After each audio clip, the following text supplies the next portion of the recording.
الحمدللہ والصلاة والسلام علی رسول اللہ، اما بعد۔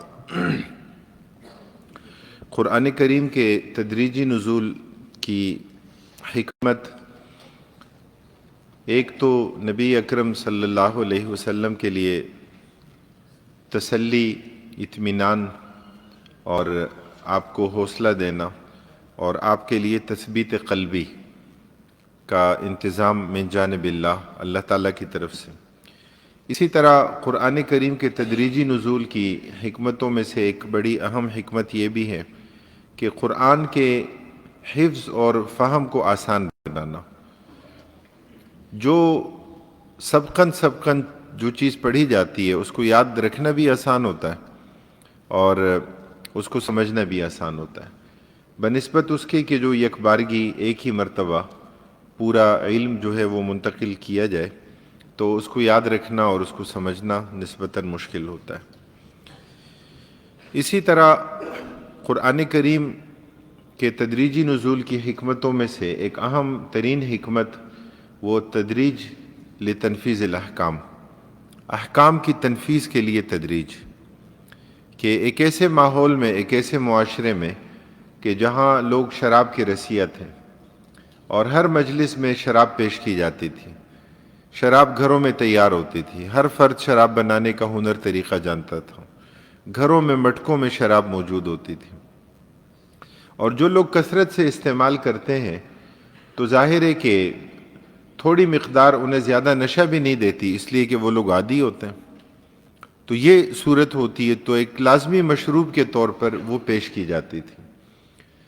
ایک ایسے ماحول میں یکبارگی پہلا حکم شراب کی حرمت کا نہیں آیا، بلکہ پہلے شراب کی خباثت، اس کی شناعت کو بیان کیا اور اس کی برائی ہونے کو بیان کیا گیا اور اس سے اجتناب کا حکم دیا، نمازوں کے اوقات میں اس سے دور رہنے کا حکم دیا، اور تدریج فی تنفیذ الاحکام میں اہم ترین بات کہ تیسری آیت میں شراب مکمل حرام کر دی گئی، اور اس کے بعد جو ہے وہ شراب اگر مٹکوں میں تھی وہ مٹکے توڑ دیے گئے، وہ شراب بہا دی گئی، اس کی خرید و فروخت کی بھی ممانعت آ گئی۔ تو یہ ایک تدریجی اسلوب ہوتا ہے کہ جب شریعت مطہرہ کے احکام سامنے آ رہے تھے تو اس وقت تدریج کے پیش نظر قرآن کریم کی مختلف آیات میں اللہ رب العالمین نے احکام تدریجاً نازل فرمائے۔ اسی طرح قرآن کریم کے تدریجی نزول کی حکمتوں میں سے ایک اہم ترین حکمت وہ سوالات کے جوابات تھے۔ آپ صلی اللہ علیہ وسلم سے صحابہ کرام رضوان اللہ علیہ مجمعین نے بھی سوالات پوچھے، یسألونک کہ آپ صلی اللہ علیہ وسلم سے پوچھتے ہیں، یستفتونک کہ آپ صلی اللہ علیہ وسلم سے فتویٰ طلب کرتے ہیں، آپ سے دینی شرعی رہنمائی کے طلبگار ہیں۔ لیکن صحابہ کرام رضوان اللہ علیہ مجمعین کے سوالات زیادہ نہیں ہوتے تھے۔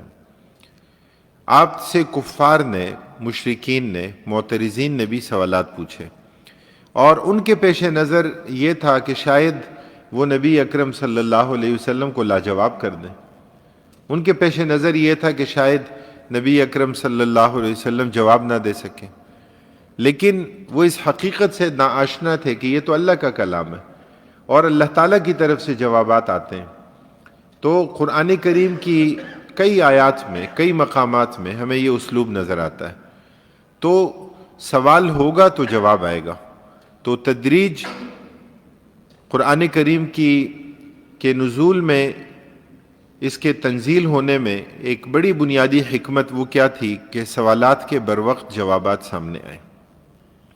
آپ صلی اللہ علیہ وسلم سے پوچھا گیا روح کے بارے میں کہ روح کیا ہے، یسألونک عن الروح، آپ صلی اللہ علیہ وسلم نے بیان فرمایا۔ آپ صلی اللہ علیہ وسلم سے پوچھا گیا کہ بنی اسرائیل کے مصر میں آنے کا سبب کیا تھا۔ قرآن کریم میں پوری سورہ یوسف نازل ہو گئی کہ حضرت یوسف علیہ السلام نے جو خواب دیکھا، ان کے بھائیوں نے ان کے ساتھ جو کچھ کیا، اور اس کے نتیجے میں وہ مصر کے بازار میں کیسے پہنچے، عزیز مصر کے محل میں آئے، اور وہاں جو کچھ ہوا، احسن القصص، اللہ رب العالمین نے بہترین قصہ اور بہترین واقعہ، پورا واقعہ اللہ تعالیٰ نے بیان فرما دیا۔ ایمان تازہ ہوتا ہے کہ جب آپ دیکھیں کہ کیسے حسد میں لوگ مبتلا ہوتے ہیں، کیسے جو ہے وہ ریاستی انتظامات ہوتے ہیں، کیسے لوگ خیانت کرتے ہیں، کیسے بد اخلاقی کے مرتکب ہوتے ہیں، کیسے بت پرستی میں لوگ مبتلا ہوتے ہیں، اور پھر کیسے خزائن الارض پر نگران بننے کے نتیجے میں حضرت یوسف علیہ السلام کیسے اس ملک کو معاشی دلدل سے نکالتے ہیں حسن انتظام اور حسن تدبیر کے نتیجے میں، اور کس طرح بہترین انداز میں لوگوں کے درمیان غلے کی تقسیم کا اور بہترین انداز میں خزانے کی تقسیم کا ایک نظام کہ جو حضرت یوسف علیہ السلام کرتے ہیں۔ تو سوالات کے بروقت جوابات، یہ تدریجی نزول کی حکمتوں میں سے ایک بڑی بنیادی اہم حکمت تھی۔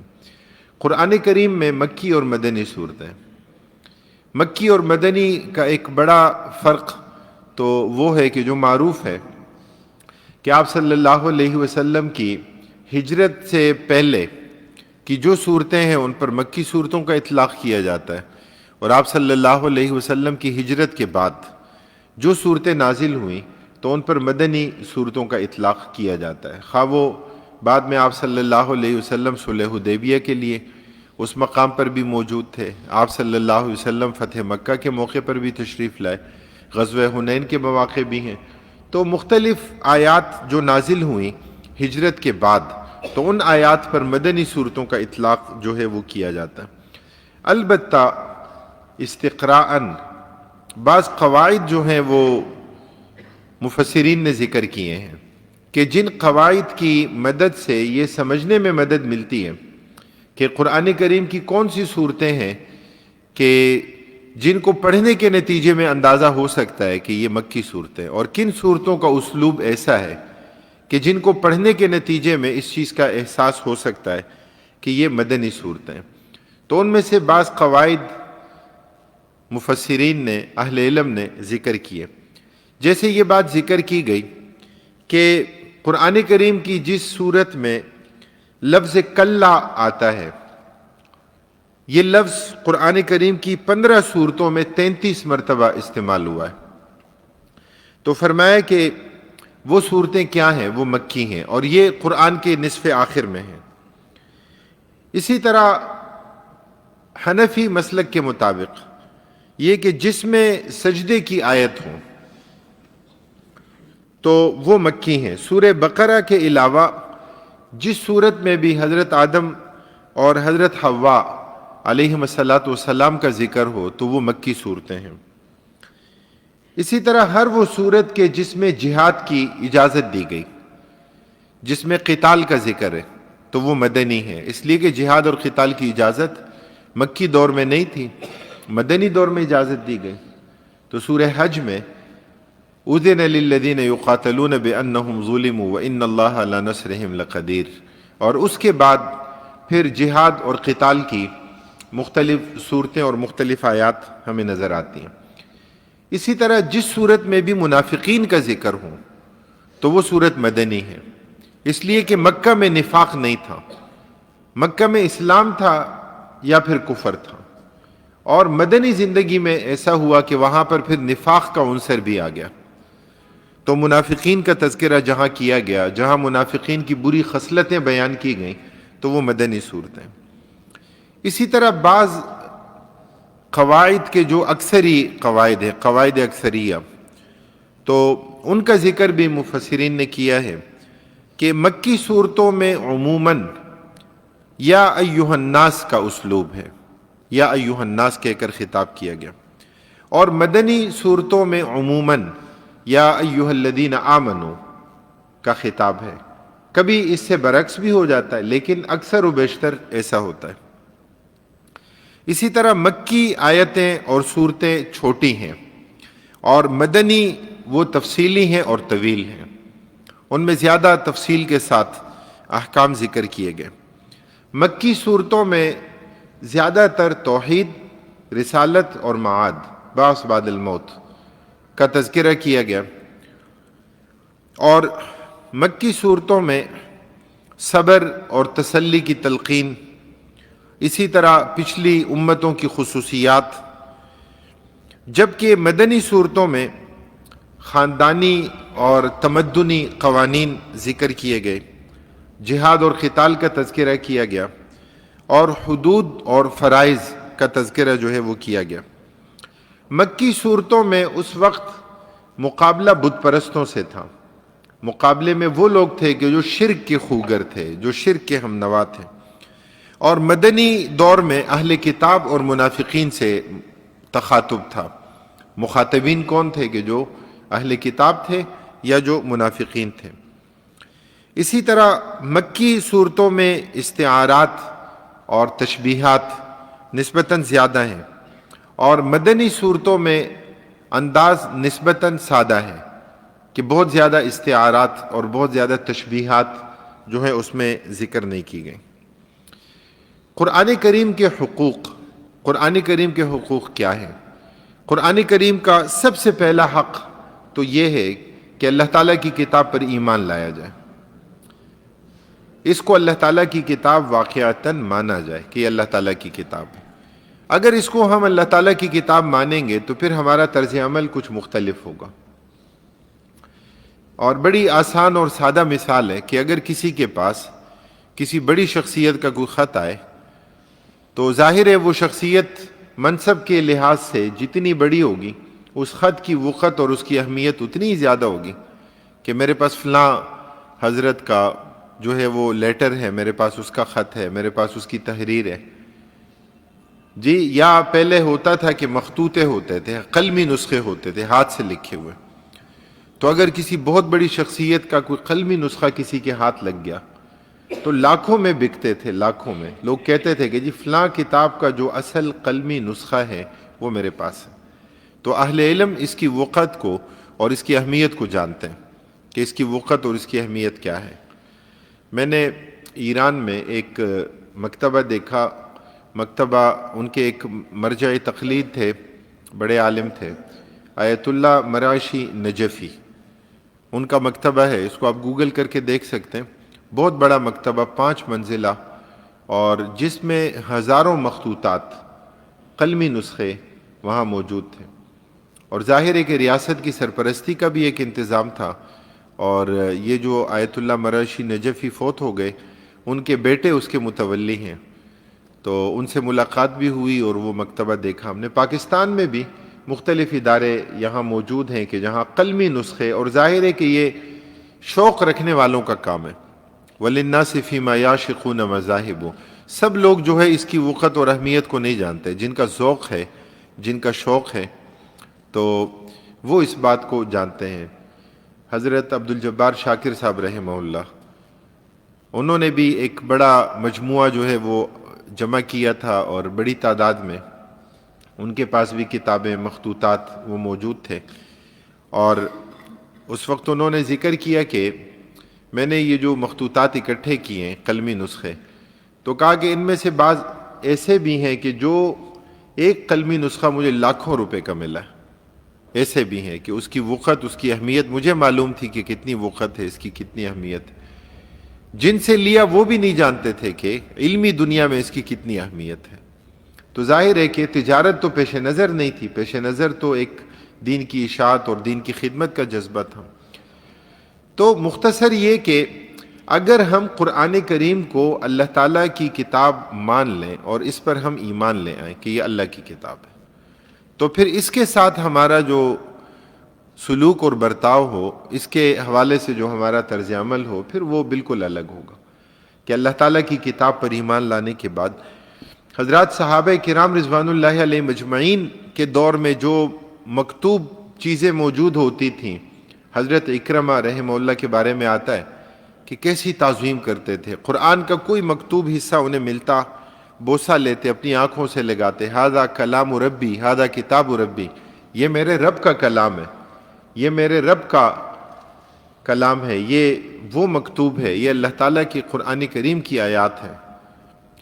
تو ایمان، اور ایمان کے بعد قرآن کریم کی تعظیم کما حقہ، کہ یہ اللہ تعالیٰ کی کتاب ہے۔ اسی طرح قرآن کریم کو پڑھنا، اللہ کے رسول صلی اللہ علیہ وسلم پر قرآن کریم نازل ہوا اور آپ کو خود پڑھنے کا حکم دیا گیا۔ آپ صلی اللہ علیہ وسلم کو پڑھنے کا حکم قرآن کریم میں کئی مقامات پر، اتلو ما اوحی الیک ورتل القرآن، تلاوت کا حکم، ترتیل کے ساتھ قرآن کریم کو پڑھنے کا حکم نبی اکرم صلی اللہ علیہ وسلم کو دیا گیا۔ تلاوت کو سننے کا، تلاوت کی سماعت کا حکم دیا گیا۔ آپ صلی اللہ علیہ وسلم نے حضرت ابی بن کعب رضی اللہ تعالیٰ عنہ، قرآن کے مشہور قاری، آپ نے ان سے فرمایا کہ آپ قرآن کی تلاوت کرو، میں سنوں گا۔ انہوں نے کہا کہ یا رسول اللہ صلی اللہ علیہ وسلم، آپ پر تو قرآن نازل ہوا۔ فرمایا کہ ہاں، مجھے میرے رب نے اس بات کا حکم دیا ہے کہ میں تلاوت سنوں، آپ پڑھو میں سنتا ہوں۔ اور وہ پڑھتے رہے اور نبی اکرم صلی اللہ علیہ وسلم سنتے رہے۔ آپ صلی اللہ علیہ وسلم نے فرمایا، احادیث میں آپ نے بعض صحابہ کرام رضوان اللہ علیہ مجمعین کے حوالے سے ترغیب دی۔ آپ نے فرمایا کہ ان سے قرآن کریم پڑھنا سیکھو کہ قرآن کیسے پڑھا جاتا ہے، اور ان میں سب سے پہلے حضرت ابی بن کعب رضی اللہ تعالیٰ عنہ کا نام۔ اور یہ وہ ہیں جلیل القدر صحابی رسول کہ حضرت عمر رضی اللہ تعالیٰ عنہ نے اپنے دور خلافت میں جن کی اقتداء میں لوگوں کو تراویح کے لیے اکٹھا فرمایا، کہ حضرت عمر رضی اللہ تعالیٰ عنہ تشریف لائے مسجد میں تو دیکھا کہ لوگ نماز پڑھ رہے ہیں، اوزاع متفرقون، کوئی ایک کی اقتداء میں، کسی کے پیچھے 2 ہیں، کسی کے پیچھے 3-4 لوگ ہیں، مختلف ٹولیوں کی صورت میں اپنے اپنے ذوق کے مطابق۔ تو حضرت عمر رضی اللہ تعالیٰ عنہ نے فرمایا کہ لو جمعت ہؤلاء علی قارئ واحد لکان امثل، فرمایا کہ اگر میں ان سب کو ایک قاری کی اقتداء میں اکٹھا کر لوں تو یہ تو بہت بہتر ہوگا۔ تو ان سے کہا کہ اب آپ سب تراویح کا اہتمام کرو، تو حضرت ابی بن کعب رضی اللہ تعالیٰ عنہ کی اقتداء میں، تو ان کی اقتداء میں سب تراویح پڑھتے تھے، سب نماز پڑھتے تھے رمضان میں باجماعت۔ تو اللہ کے رسول صلی اللہ علیہ وسلم نے تلاوت بھی کی اور آپ نے سماعت بھی کی۔ آپ جبرائیل امین کو سناتے تھے۔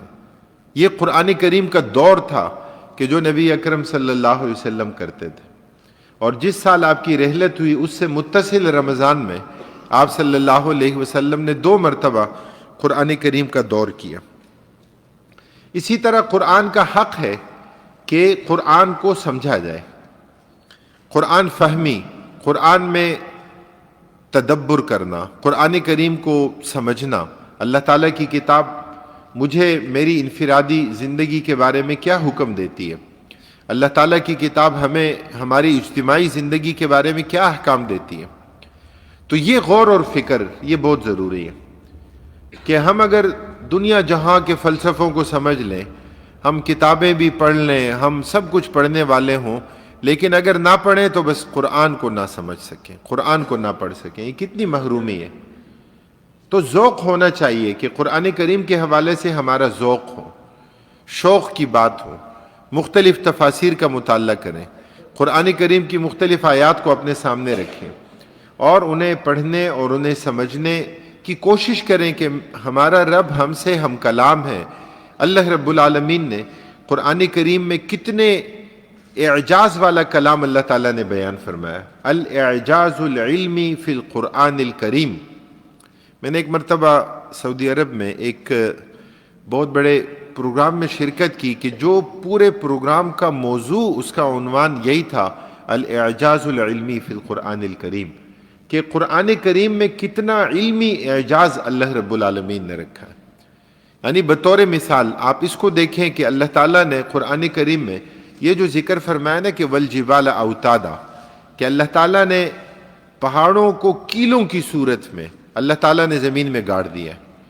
اب ارضیات کے ماہرین جب وہ اس بات کو دیکھتے ہیں کہ یہ جو پہاڑ ہے کہ جو زمین کو کٹاؤ سے اور زمین کو کسی دراڑ سے، زمین کو کٹنے پھٹنے سے وہ جو بچاتا ہے، محفوظ رکھتا ہے، زلزلوں کو روکتا ہے، اس میں اپنا کردار ادا کرتا ہے، کہ اس کی روٹس کہاں کہاں تک پھیلی ہوئی ہیں، کہاں کہاں تک گہری ہیں۔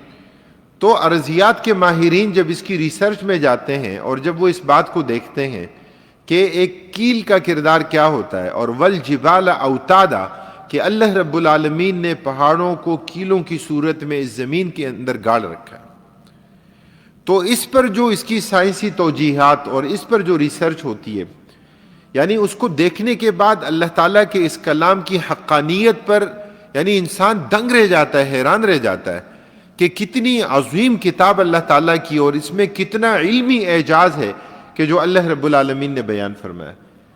کبھی آپ دیکھیں کہ اللہ تعالیٰ فرماتے ہیں کہ ہم نے رات کو لباس بنایا، ہم نے رات کو آرام کا سبب اور ذریعہ بنایا، کہ رات کا یہ لباس ہونا اور رات کو یہ آرام اور راحت کا سبب اور ذریعہ بنانا، کہ اس کے حوالے سے میڈیکل سائنس کیا بتاتی ہے، میڈیکل سائنس کیا کہتی ہے کہ اللہ رب العالمین نے اس میں ہمارے لیے آرام اور آسائش اور راحت کا جو انتظام رکھا ہے، اور یہ ہمارے لیے ہماری باڈی کی مینٹیننس کے لیے اس کی کتنی اہمیت اور کتنی ضرورت ہے۔ یعنی جسم میں جتنا بھی توڑ پھوڑ ہوتا ہے، جو بھی ہم مس مینجمنٹ کے ذریعے اور مضر اشیاء کھانے پینے کے نتیجے میں اور فطرت کے خلاف اپنے معمولات کے نتیجے میں جو بھی توڑ پھوڑ اپنی باڈی میں ہم کر لیتے ہیں، رات کو جب ہم سوتے ہیں، یہ پوری باڈی کا مینٹیننس کا ایک نظام کہ پھر گویا فیکٹری سیٹنگ میں اللہ رب العالمین اس کو پھر سے اس کے مطابق لے آتے ہیں، کہ پھر ہمارے پھیپھڑے، کہ پھر ہمارے انٹرنل آرگنز، ہماری پوری باڈی، ہمارا پورا جسم اپنی اس نیچرل رفتار کے مطابق وہ گویا مینٹیننس کا وہ نظام اور وہ باڈی کے اندر جو بھی نقصان ہے اس کو ٹھیک کرنے کا ایک نظام وہ اللہ رب العالمین قائم فرماتے ہیں۔ یہ کتنی اللہ تعالیٰ کی اس میں بڑی بنیادی حکمت ہے، اور وہ جو رات کی نیند ہے اس کا مداوع جو ہے وہ دن کی نیند نہیں ہو سکتی۔ تو اللہ تعالیٰ نے قرآن کریم میں جتنے حقائق بیان فرمائے، میں نے ایک حدیث مبارکہ کی تفصیل بھی وہاں دیکھی کہ آپ صلی اللہ علیہ وسلم نے جو کلونجی کا ذکر فرمایا، حبۃ سوداء فیہ دواء لکل داء، فرمایا کہ کلونجی میں موت کے علاوہ ہر بیماری کے لیے شفا ہے۔ استعمال کا طریقہ ہے کہ کیسے استعمال اس کو کیا جائے، اور مزاج کو مد نظر رکھا جائے، ایسا نہ ہو کہ مزاج میں بھی حرارت ہو اور اس کے بعد وہ بھی چونکہ گرم ہے تو اور اس کا زیادہ استعمال ہو تو پھر تو نقصان ہوگا، تو مزاج کو مد نظر رکھا جائے۔ نبی کریم صلی اللہ علیہ وسلم نے سنا کا ذکر کیا، سنا مکی کا ذکر کیا، اس میں بھی حرارت ہے، تو اس لیے اللہ کے رسول صلی اللہ علیہ وسلم نے شہد کا تذکرہ فرمایا، تو ظاہر ہے کہ اس میں مٹھاس ہے۔ تو ہر چیز کی جو افادیت ہے وہ اپنی جگہ مسلم ہے، لیکن اس کو استعمال کرنے کا طریقہ آنا چاہیے کہ استعمال کیسے کیا جائے گا اور کتنا کیا جائے گا، اس کی مقدار کیا ہوگی۔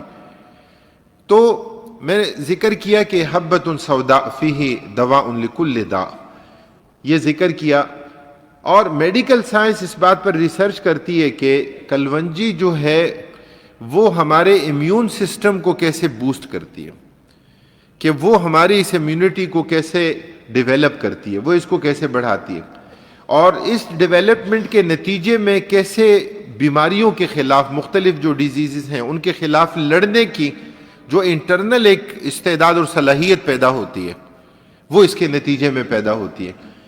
ظاہر ہے کہ ہم قرآن کریم پر ایمان رکھتے ہیں، ہم اللہ کے رسول صلی اللہ علیہ وسلم کی احادیث مبارکہ پر ایمان رکھتے ہیں، اور یہ کسی طبی فائدے کی بنیاد پر نہیں رکھتے، میڈیکل سائنس کی بنیاد پر نہیں رکھتے۔ میڈیکل سائنس کا پتہ تو ہمیں بعد میں چلتا ہے، ہم اللہ کے رسول کے فرمان کو مانتے ہیں، ہم اللہ تعالیٰ کی آیات کو اور اللہ کے احکام کو مانتے ہیں، خواہ اس کا کوئی فائدہ ہمیں بظاہر نظر آئے یا نہ آئے۔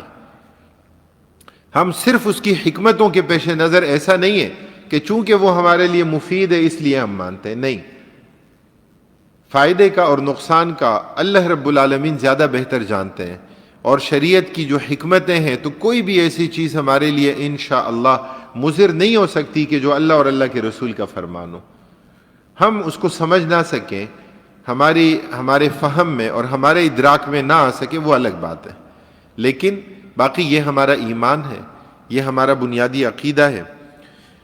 تو قرآن کریم میں غور اور فکر کرنا، قرآن کریم کو سمجھنے کی کوشش کرنا، اسی طرح قرآن کریم پر عمل کرنا۔ اللہ تعالیٰ کی اس کتاب میں سفارشات نہیں ہیں، اللہ تعالیٰ نے ہمیں تجاویز نہیں دی کہ اگر کوئی چاہے تو مان لے، کوئی نہ چاہے تو نہ مانے، ایسا نہیں ہے۔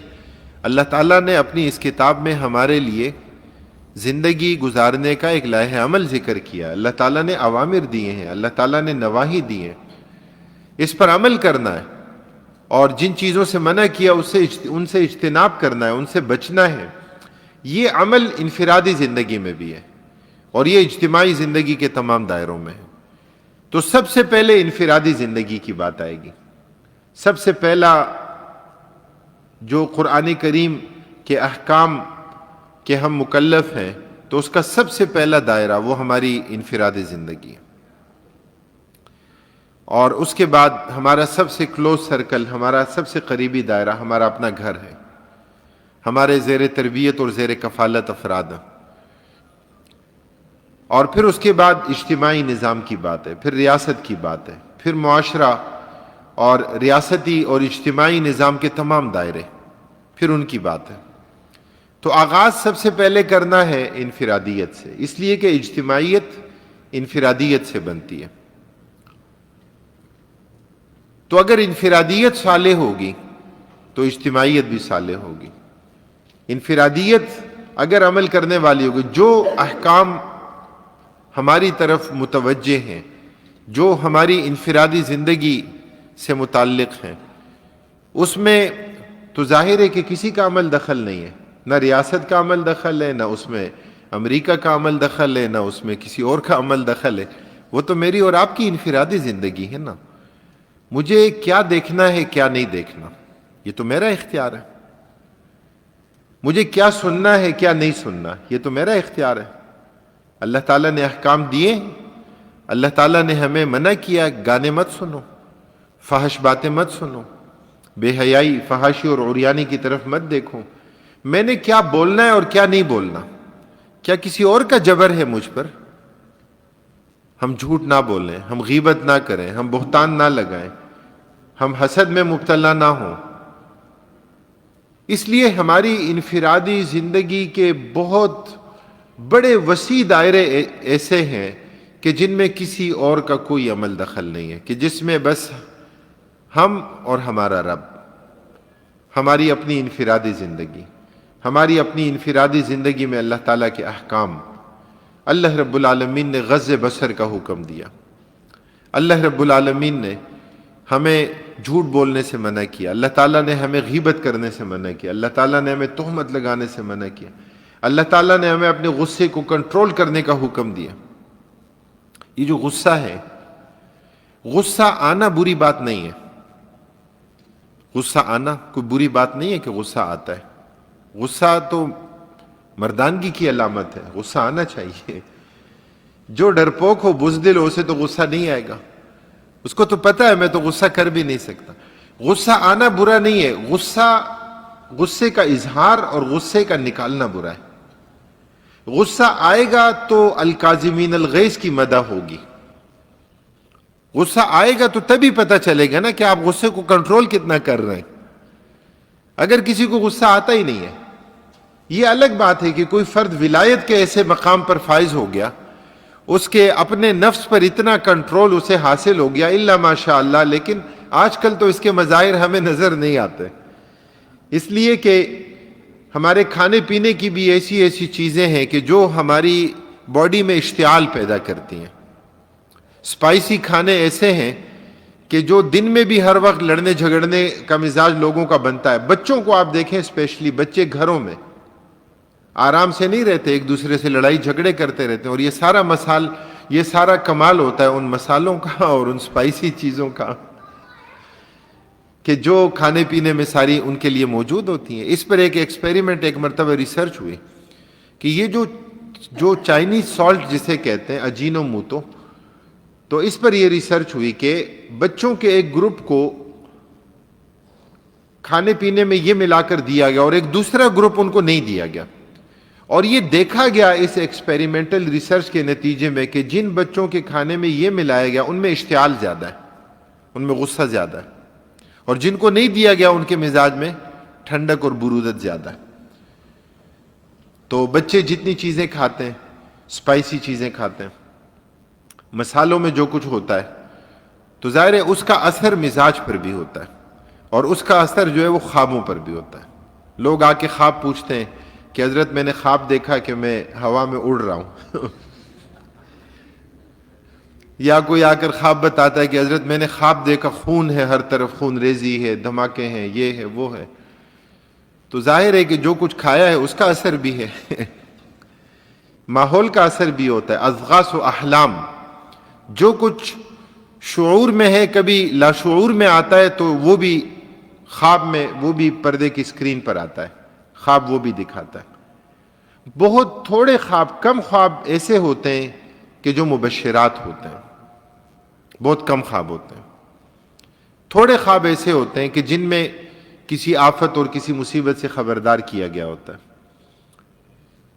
ماحول کا اثر ہوتا ہے خوابوں پر، مزاج کا اثر ہوتا ہے خوابوں پر، نیک اور بد آدمی کا اثر ہوتا ہے خوابوں پر، موسم کا اثر ہوتا ہے خوابوں پر، کھانے پینے کا اثر ہوتا ہے خوابوں پر، ان سب چیزوں کے اثرات ہوتے ہیں۔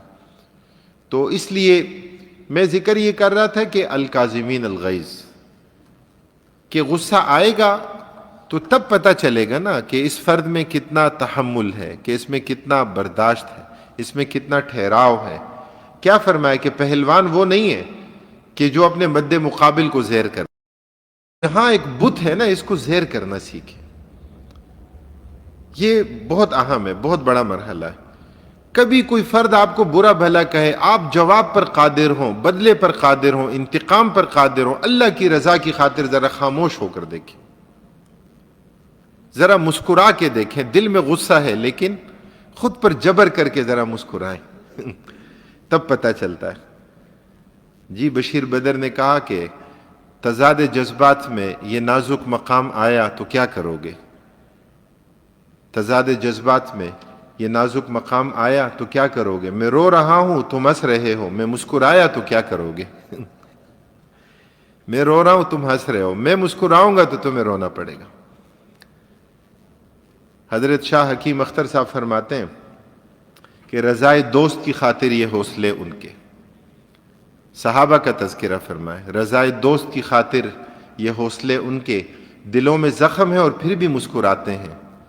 عجیب مظہر ازداد ہیں تیرے عاشق، خوشی میں روتے ہیں اور غم میں مسکراتے ہیں۔ عجیب مظہر ازداد ہیں تیرے عاشق، خوشی میں روتے ہیں اور غم میں مسکراتے ہیں۔ یہ جو اولیاء اللہ گزرے ہیں، متصوفین گزرے ہیں، ان کا سب سے بڑا کمال یہ تھا کہ انہوں نے اپنے نفس کو زیر کرنا سیکھ لیا تھا۔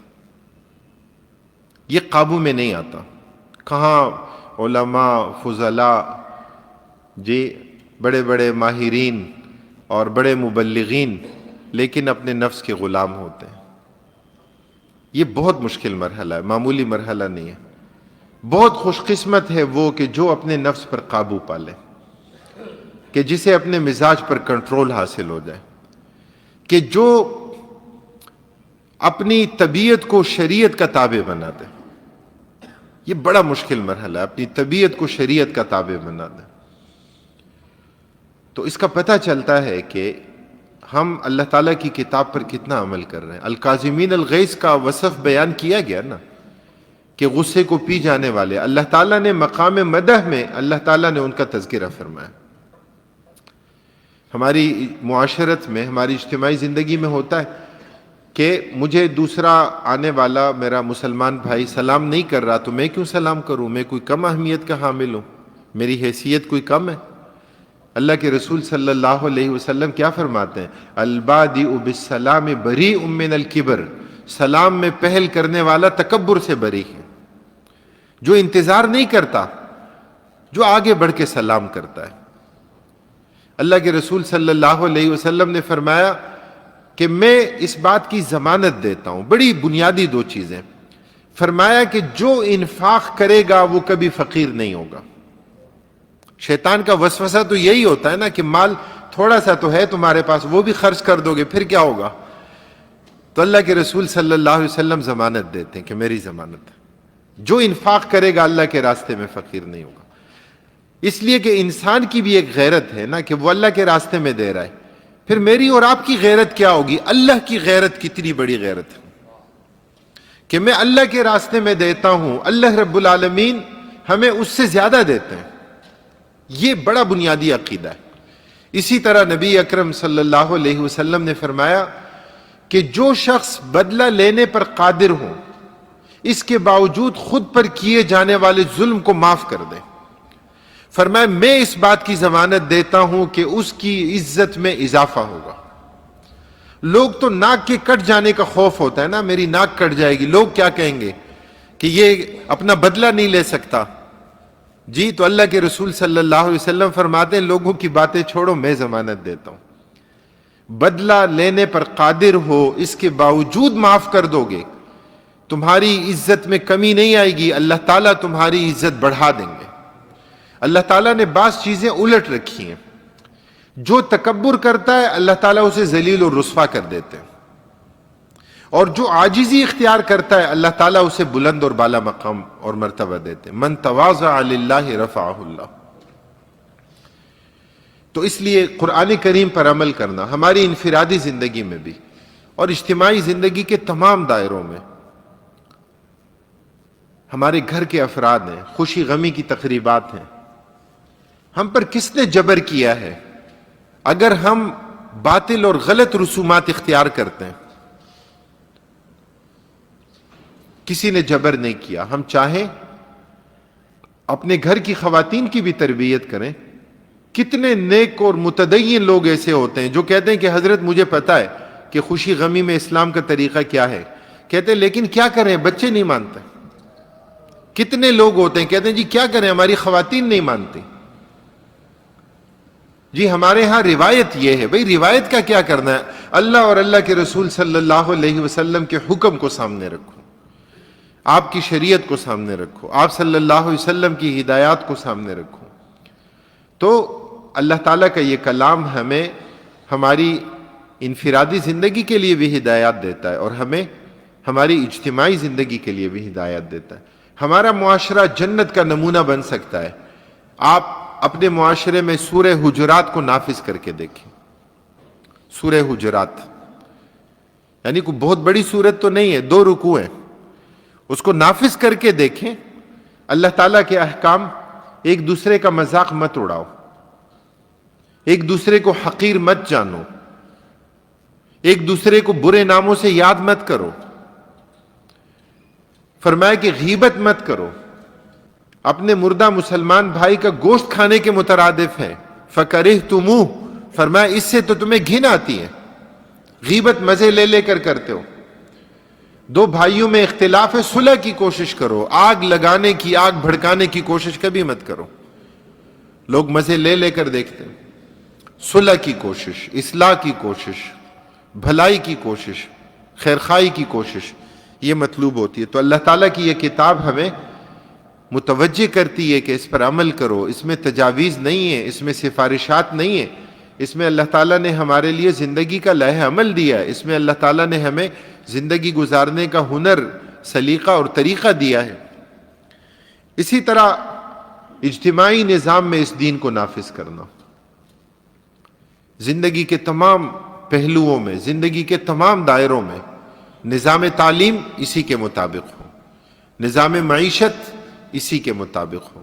آج لوگوں کا نظام دین، تصور دین ناقص ہو گیا۔ لوگ کیا سمجھتے ہیں کہ متدین شخص وہ ہے جو بس نماز روزے کا اہتمام کرے۔ حضرت شعیب علیہ السلام سے ان کی قوم کے لوگوں نے کہا تھا کہ اصلاتک تأمرک ان نترک ما یعبد آباؤنا او ان نفعل فی اموالنا ما نشاء انک لانت الحلیم الرشید۔ آپ تو بڑے دانا اور زیرک آدمی ہیں، کیا آپ کی نماز آپ کو اس بات کا بھی حکم دیتی ہے کہ ہم اپنے آباء و اجداد کے معبودوں کو چھوڑ دیں؟ کیا آپ کی نماز آپ کو اس بات کا بھی حکم دیتی ہے کہ ہم اپنے مال میں اپنی مرضی سے تصرف نہ کریں؟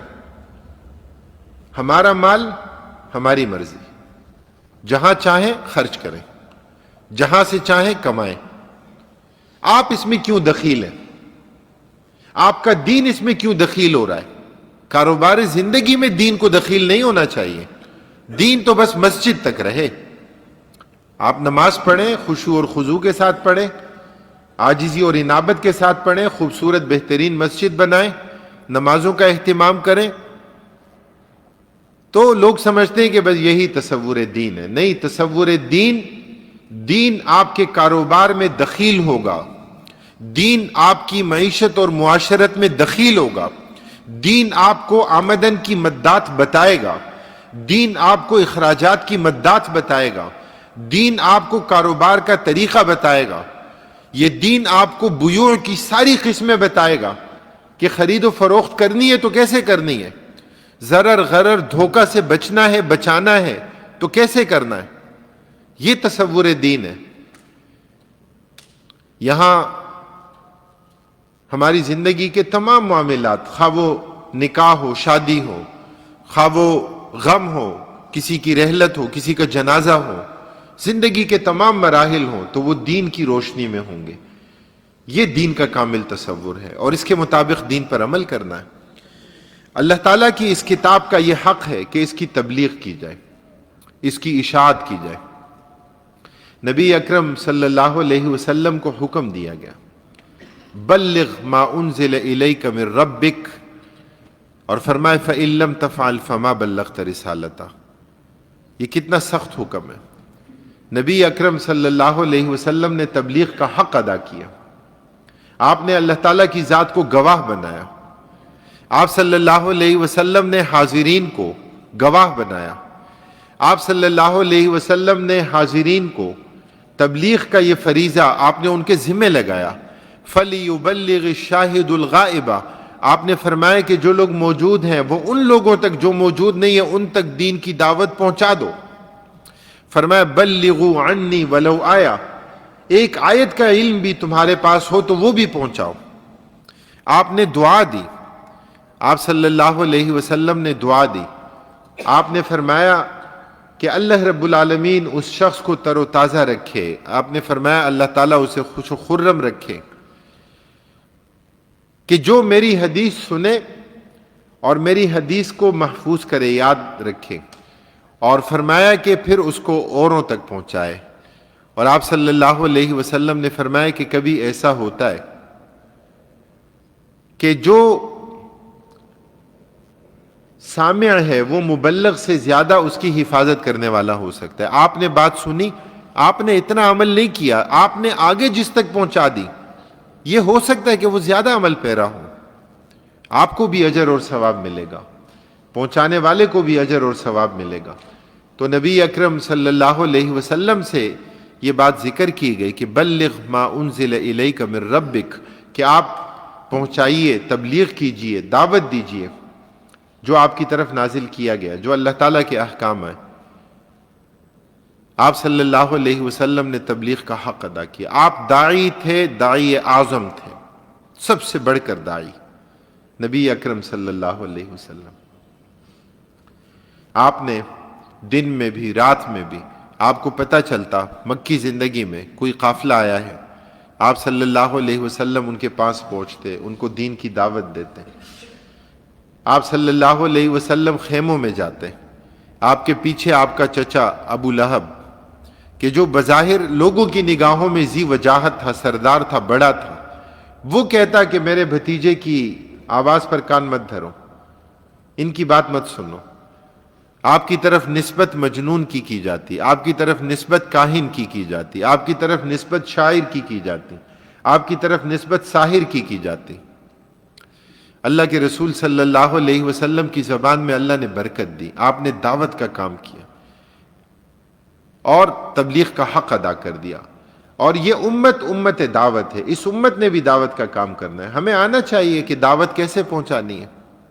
ہمارے پاس تو کامل دعوت ہے نا، ہم تو جزئی دعوت کی بات نہیں کرتے، ہم تو ناقص تصور کی بات نہیں کرتے، ہم تو دین کے کامل تصور کی بات کرتے ہیں۔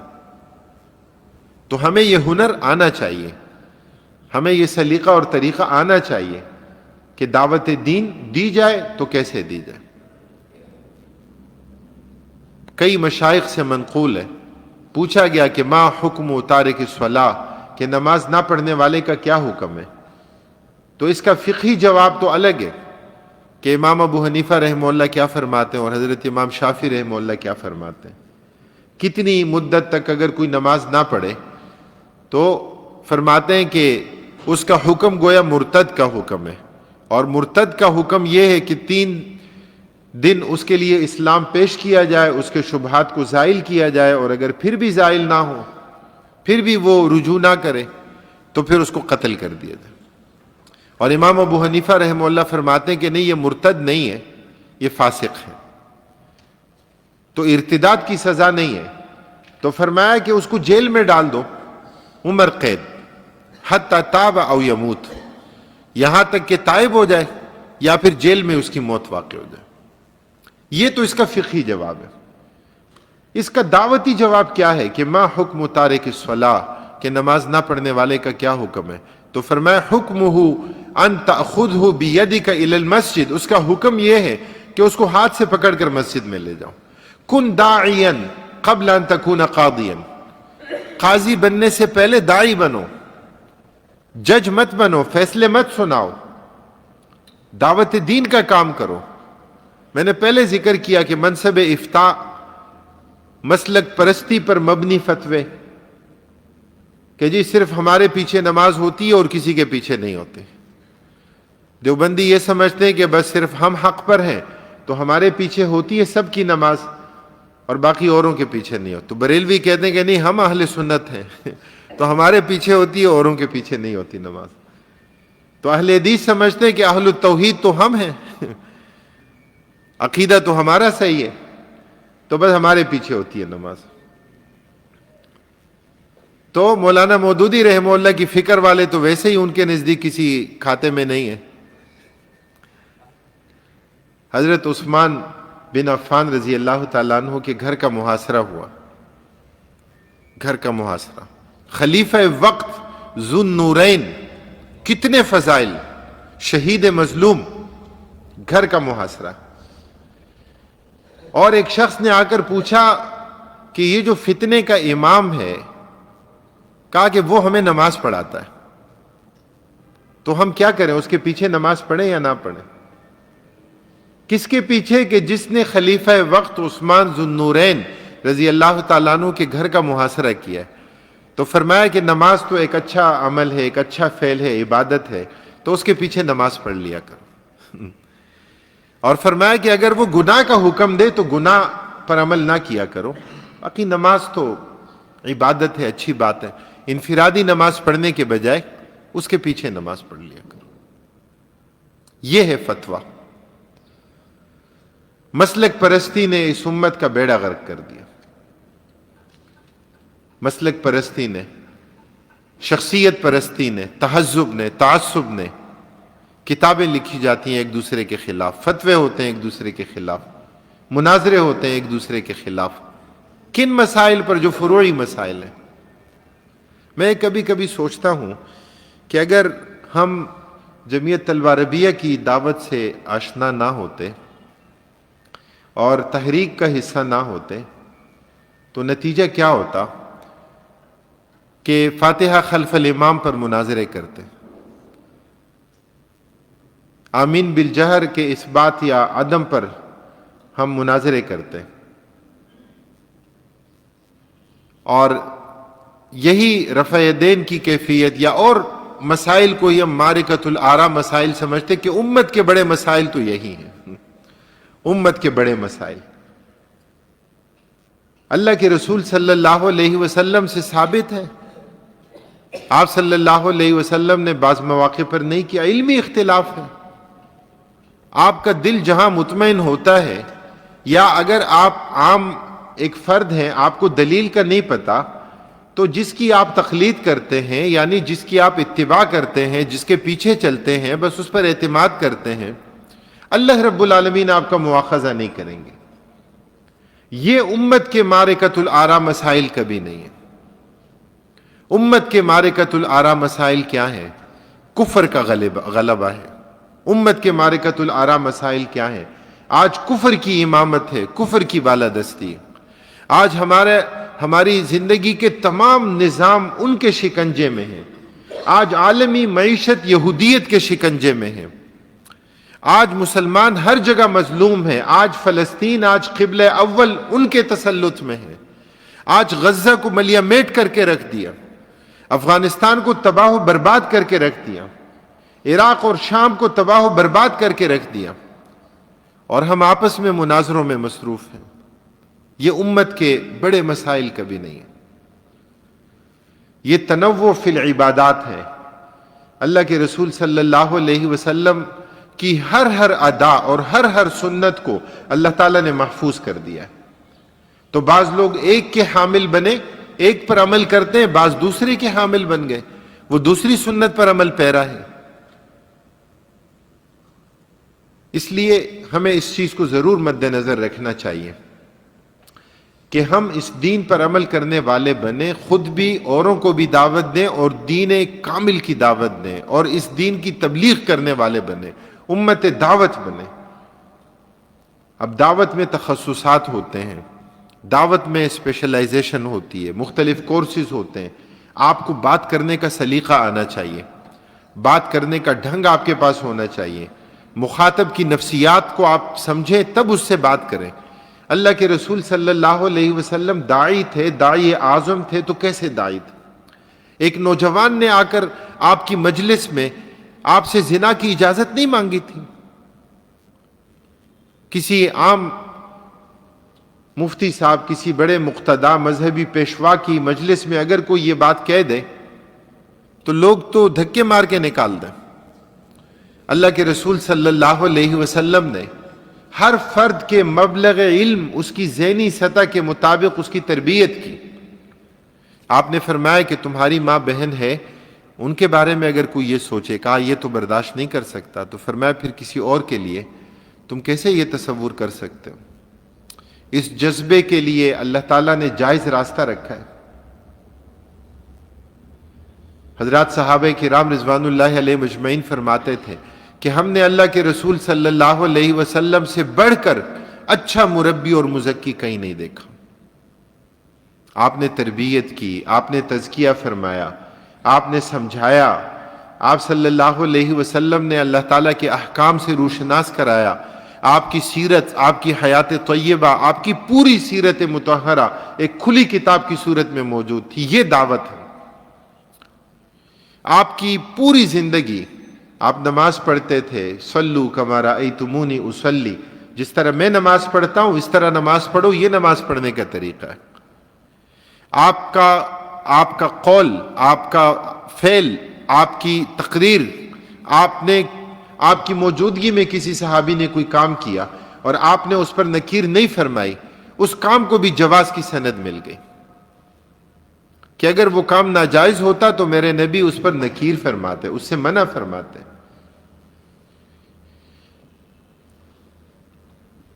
تو یہ قرآن کریم کے حقوق ہیں کہ جن کی طرف ہمیں متوجہ ہونا ہے۔ اللہ تعالی ہمیں قرآن کریم کو پڑھنے، سمجھنے اور عمل کرنے کی توفیق نصیب فرمائے۔